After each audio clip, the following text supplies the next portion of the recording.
ইন্দ্রজিৎ বাবু, আপনার কাছে চলে আসি। শহর কলকাতায় বিগত প্রায় 2-3 দিন ধরে একটা অভিযান চলছে, দেখতে পাচ্ছেন তো? আচ্ছা, আমার প্রশ্ন হলো, এই যে অভিযানটা চলছে, এই অভিযানটার কারণটা কি বলুন তো আপনাদের? কি কারণে এই অভিযানটা করছেন? না, আপনারা নিশ্চয়ই ভাববেন যে কি কারণে, কারণটা আপনাদের কাছে স্পষ্ট, কিন্তু আপনারা হয়তো স্পষ্ট না, আমার করতে কাছে চাইছেন স্পষ্ট নয় কারণটা, ওর জন্য আপনার কাছে জানতে চাইলাম। ভালোভাবেই স্পষ্ট, কিন্তু আপনারা একদমই স্পষ্ট স্পষ্ট করতে নয়, চাইছেন না। একদমই স্পষ্ট নয়। আপনারা নিজেরাও দেখুন জানেন। ইন্দ্রজিৎ বাবু, আপনি যখন প্রথমেই তর্কটা শুরু করলেন, তাহলে বলি আমার কাছে জিনিসটা তখনই স্পষ্ট হতো যখন শহরের বিভিন্ন প্রান্তের ছবিটা একই রকম হতো, কিন্তু এই শহরের বিভিন্ন প্রান্তের ছবিটা কিন্তু এক নয়। কোথাও সুর নরম পুলিশের, আবার কোথাও বুলডোজার চালিয়ে দিতেও তারা দুবার ভাবছেন না। এরকম ভাবনার একেবারে চিন্তা ভাবনা করাটাই বৃথা। হ্যাঁ, এটা ঠিক হকার উচ্ছেদ নয়, এটা হচ্ছে সম্পূর্ণভাবে একটু নিয়ম কানুন মেনে কিভাবে পথচারীরা সুষ্ঠুভাবে রাস্তা দিয়ে যেতে পারবে তার একটা সুপরিকল্পিত ব্যবস্থা। আচ্ছা, হঠাৎ করে এটা হয়নি।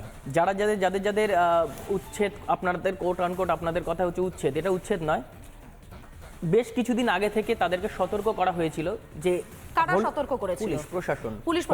আচ্ছা ইন্দ্রজিৎ বাবু, আপনাকে আমি বলে রাখি, আমরা রিপাবলিক বাংলার যারা সঞ্চালকরা রয়েছি তারা মাঠে ঘাটে নেমেও আমরা কাজ করে আসি। আমি নিজে উপস্থিত ছিলাম এই সল্টলেক সেক্টর 5-এ। তারা বলছেন তাদের কাছে কোনো নোটিশ নেই, কিচ্ছু নেই। তাহলে আপনার কাছে সব জায়গার খবর হয়তো নেই। ও আচ্ছা আচ্ছা, মানে যারা বলছেন তারা মিথ্যে বলছেন। না শুনুন, তারা মিথ্যে বলছেন। হলুদ বাউন্ডারি কেটে দেওয়া হয়েছে, সেগুলো কি মিথ্যে? হলুদ বাউন্ডারি এর বাইরে যাওয়া যাবে না। কখন কাটা হয়েছে? আপনাদের কাছে, আপনাদের চ্যানেল তাহলে দেখায়নি। আমাদের চ্যানেল দেখায়নি। আপনারা যেহেতু শ্রেণী বৈষম্যের কথা বলছেন না, আপনারা ঠিক কি বলুন তো, শুভেন্দু অধিকারীর লাইনে কথা বলছেন। শুভেন্দু অধিকারী ছেড়ে দেওয়ার কথা, সেই কথা নিয়ে আপনারা কথা বলছেন। একটা কথা ইন্দ্রজিৎ বাবুকে আমাকে বলতেই হচ্ছে। ইন্দ্রজিৎ বাবু বোধহয় জানেন না যে রিপাবলিক বাংলা মানুষের কণ্ঠস্বর হয়ে কথা বলে, এবং ভালো মতো জানে, যারা রিপাবলিক বাংলা দেখে ইন্দ্রজিৎ বাবু, একটা কথা বলি, আপনাদের দলনেত্রীর নাম মমতা বন্দ্যোপাধ্যায়। তিনি নবান্নে প্রেস কনফারেন্স করে সেখানে সবার মুখ্যমন্ত্রীর নাম মমতা বন্দ্যোপাধ্যায়। আপনি অনেক কথা বলবেন, আপনাকে বলার সুযোগ দেব। সেই মমতা বন্দ্যোপাধ্যায় নিজে বলছেন যে তার দলের নেতা মন্ত্রীরা টাকা খেয়ে দোকানগুলো বসিয়েছে, তখন আপনাদের মুখটা কোথায় ছিল?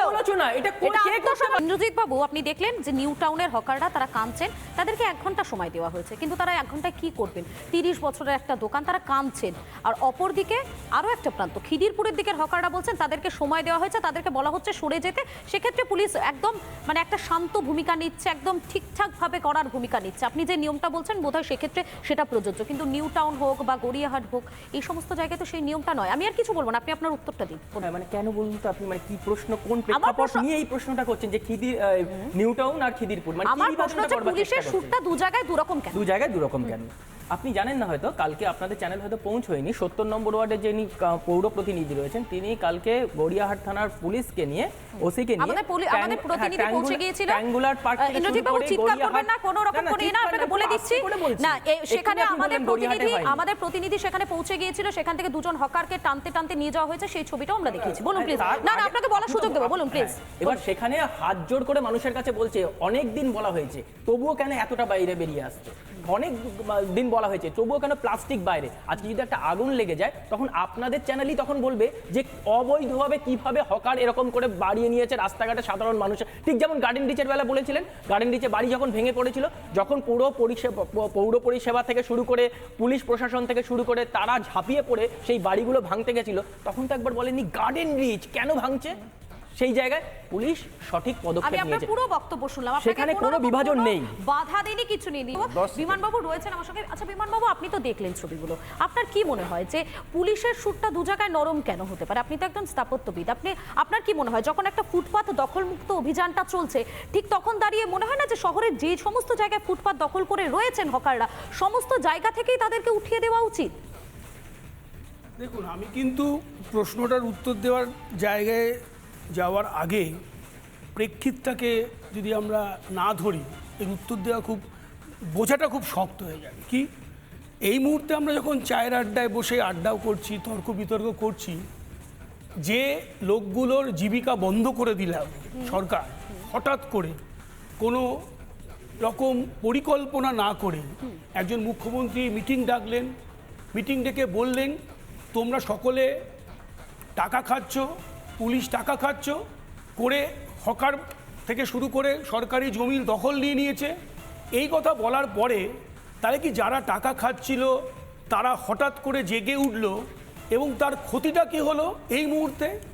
উনি বলার চেষ্টা করলেন এইমাত্র 1914 সালের 2014 সালের আইন।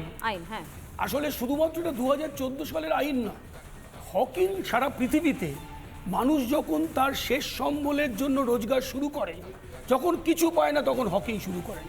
আমাদের দেশে স্বাধীনতার সময় দেশভাগ হলো যখন, তখন বেশ কিছু মানুষ তাদের রুটি রোজগারের জন্যই কিন্তু হকারিটা বেছে নেয়। আপনি যেমন ট্রেনে বাসে দেখেন তেমনি ফুটপাতে।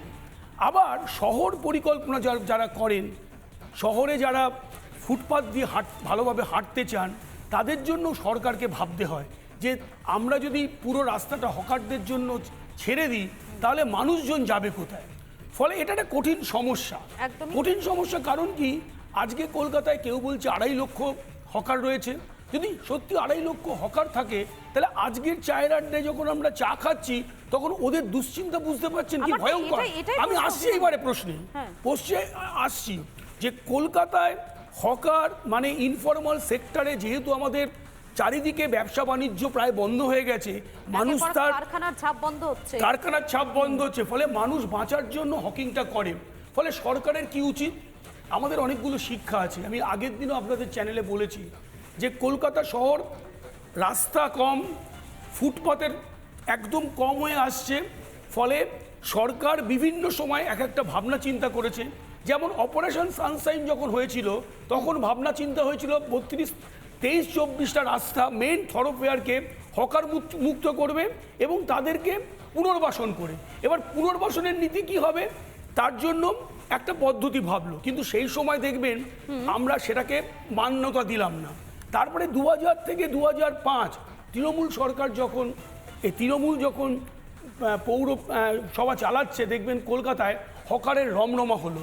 এবং এই যে কাটমানি এবং এইসব কথা বলছে না, প্রতিটা হকার বসালে হকার ইউনিয়ন থেকে শুরু করে, আর 1 মিনিট বলে আমি এটাকে যে আজকে কি হয়েছে যে যার যত জোর সে হকিংয়ে পাঙ্গা নিচ্ছে। মানে ধরুন নিউ মার্কেটে যদি হকার ইউনিয়ন খুব স্ট্রং থাকে, তাহলে সেখানে পুলিশকে বকরা নিয়ে যেমন আলোচনা করে, তাদের সরাতে গেলেও অসুবিধা হয়। তেমনি যেখানে মানুষ দুর্বল সেখানে হকারদেরকে তুলতে গেলে বাধা কম পায়, যেখানে দুর্বল নয় সেখানে বাধা বেশি পায়। মানে আপনি বলতে চাইছেন যেহেতু নিউ টাউনের ক্ষেত্রে বাধাটা এই কারণে সেখানে মমতা বন্দ্যোপাধ্যায় একেবারে একদম সোজাসুজি ভাবে এখানে তৃণমূলের এক মন্ত্রীর নাম করে তিনি সরাসরি বলছেন যে তিনি টাকা নিয়ে দোকান বসাচ্ছেন, সে কারণেই কি এই সমস্ত জায়গায় প্রোঅ্যাক্টিভ হয়েছে, ওনাকে প্রমাণ করতে হয়েছে আমি টাকা নিই, এটা একটা দিক। মানে ওটা প্রমাণ করার একটা জায়গা চলে আসছে। আমি শুধু বলবো এই প্রসঙ্গে আলোচনায় যে গরিব মানুষ মার খাচ্ছে, তখন যদি এটা আমি ধর্ম নিয়ে ভাবি, কোন ধর্মের ওপর আঘাত হচ্ছে গরিবের ওপরই। গরিব যদি ইউনাইটেড না হয়, এবং আমি আপনাকে বলছি এখন এটা অলমোস্ট ফান্ডামেন্টাল রাইটের মধ্যে পড়ে যে কারোর রুটি রোজগারে হাত দেওয়ার আগে আপনাকে নোটিশ জানাতে হবে। সেই নোটিশটা যায়নি, সেটা হয়তো ইন্দ্রজিৎ বাবুরা মানবেন না, কারণ সেই কথাটা আমাদের ক্যামেরায় বারবার বলেছেন হকাররা। দীপ্তাশ্র বাবু প্লিজ বলুন। বেশ ভালো লাগলো। আচ্ছা, কেউ টাকা নিলে আমরা তো জানি ঘুষ দেওয়া এবং ঘুষ নেওয়া দুটোই সমান অপরাধ। তো যারা টাকা খেয়েছে শুধু আত্মসমালোচনা করেই মুখ্যমন্ত্রীর দায় শেষ, তারা জেলে যাবে না? সুজিত বোস জেলে যাবেন না নাকি 75টা বাড়িয়ে 85 করে দিলেই ওয়াশিং মেশিনে ঢুকে সাফ হয়ে যাবে? অ্যাকচুয়ালি এটা এই যে পুরো ব্যাপারটা হচ্ছে, এর পেছনে একটা ছক আছে, এর পেছনে একটা বিভেদের রাজনীতির ছক আছে, একটা ভূমিপুত্রদের তাদের জীবন এবং জীবিকা থেকে উচ্ছেদ করার ছক আছে, এবং ভাইপোর পকেট ভরার ছক আছে। আপনি দেখুন, এই যে আমি বলছি বেআইনি উচ্ছেদ, কেন আমি বলছি বেআইনি উচ্ছেদ? 2014 সালে কেন্দ্রের সরকার স্ট্রিট ভেন্ডিং অ্যাক্ট পাস করে। তৃণমূল সেই আইনে সমর্থন দিয়েছিল বিলে, পার্লামেন্টে ভোটাভুটির সময়। সেই আইনে বলা হয়েছে যে প্রত্যেক শহরে টাউন ভেন্ডিং কমিটি থাকবে এবং এই টাউন ভেন্ডিং কমিটিতে 40% হকার্স রিপ্রেজেন্টেশন থাকবে এবং 33% মহিলা রিপ্রেজেন্টেশন থাকবে। কলকাতার যে টাউন ভেন্ডিং কমিটি, সেখানে কোনো হকার্স রিপ্রেজেন্টেশন আজ অবধি নেই। তার কমিটির চেয়ারম্যান হচ্ছে দেবাশিস কুমার। আমি বলি একটা জিনিস, আচ্ছা এই যে বেহালায় আপনি দেখালেন উচ্ছেদ হচ্ছে, আচ্ছা বেহালাতে একটা পার্থ চ্যাটার্জির পার্টি অফিস আছে, ফুটপাতের উপরে কোলাপসিবল গেট টানা, এসি লাগানো, সেই পার্টি অফিসটা উচ্ছেদ হয়েছে? হয়নি। বাইপাস ধাবা, কার ওটা আমরা সবাই জানি। রাস্তার ওপরটা মোজাইক করে দেওয়া হয়েছে, সেটা এনক্রোচমেন্ট নয়, সেটা উচ্ছেদ করা হয়েছে? হয়নি। আপনার আমি নাম করে করে বলতে পারি আশা করি এগুলো হয়তো উচ্ছেদ হয়ে যাবে যখন শুরু হয়েছে অভিযানটা, আশা করি এগুলো উচ্ছেদ হবে, সেগুলো আমরা রিপাবলিকে দেখাবো। বলি ওনার সুজিত বোসের নাম মনে পড়লো, ওনার ববি হাকিম আর জাভেদ খানের নামটা মনে পড়লো না, শেখ শাহজাহানের নামটা মনে পড়লো না যে রোহিঙ্গা এনে ঢুকিয়ে বসিয়েছে। উনি বলছেন যে গার্ডেন রিচের কথা বললেন, গার্ডেন রিচে বাড়িটা ভেঙে পড়ার পর কটা বাড়ি ভাঙা হয়েছে দেখান, উনি হিসেব দিন, কোনো হিসেব নেই। ওই দুদিন আইওয়াস, তারপরে আমি বলছি আজকে নির্দিষ্টভাবে আজকে 12টার সময় মিটিং আছে, সেই মিটিংয়ে যদি মুখ্যমন্ত্রী হকার টাউন ভেন্ডিং কমিটি ঠিকভাবে গঠন না করেন এবং হকারদের নির্দিষ্টভাবে পুনর্বাসনের প্রতিশ্রুতি না দেন, বিজেপি কাল থেকে সর্বাত্মক আন্দোলনে যাবে এই উচ্ছেদের বিরুদ্ধে।